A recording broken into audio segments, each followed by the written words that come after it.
Donc je suis David Nicolas, je suis maire d'Avranches, commune de 8000 habitants, en Normandie, dans le département de la Manche. Alors le projet dont je vais vous parler est un projet qui mêle à la fois l'urbanisme, le patrimoine et l'environnement. Il s'agit de travailler dans notre centre ancien sur des espaces publics remarquables, des places, des espaces fortifiés, des sites archéologiques patrimoniaux, avec les habitants de la ville, sur des démarches de jardins partagés, notamment dans la démarche des incroyables comestibles, qui constitue tout simplement un moyen de réorienter les gens qui sont très éloignés de la nature, du jardinage, vers des pratiques de jardinage collectif, à des fins alimentaires. Donc des bacs sont installés un peu partout en ville, ils sont mobiles ou pas, ils sont intégrés à des dispositifs urbanistiques, et dans ces bacs, les gens font pousser des légumes, alors c'est très intergénérationnel, et tout ça à des fins alimentaires.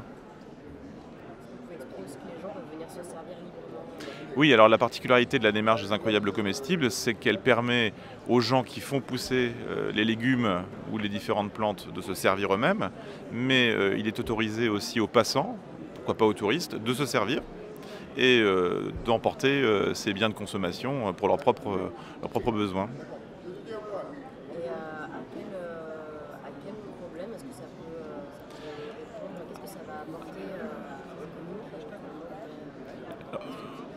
L'objectif de cette démarche, c'est vraiment que la ville soit réappropriée par les habitants. C'est-à-dire que la notion d'espace public, souvent, a un petit peu disparu. C'est-à-dire que c'est bien la ville qui doit entretenir les trottoirs, c'est la ville qui doit entretenir les espaces verts de la ville. Alors, en fait, un espace public, c'est un espace public qui appartient à l'ensemble de la collectivité. Donc on revient finalement à des notions un petit peu traditionnelles, qui ont complètement disparu. Mais autrefois, dans le cœur des villages, vous aviez la prairie municipale, ce qu'on appelait les espaces communaux, où les gens pouvaient venir mettre une vache à paître ou un mouton. En fait, on revient à cette notion d'espace public que les habitants se réapproprient. Et puis de manière très économique, c'est intéressant parce que ça a permis à la ville de se désengager d'une certaine manière, même s'il y a un accompagnement de certaines missions de services publics qui sont de plus en plus difficiles à assumer, notamment dans le contexte actuel des normes environnementales qui obligent les communes à ne plus utiliser de pesticides pour le traitement des espaces publics.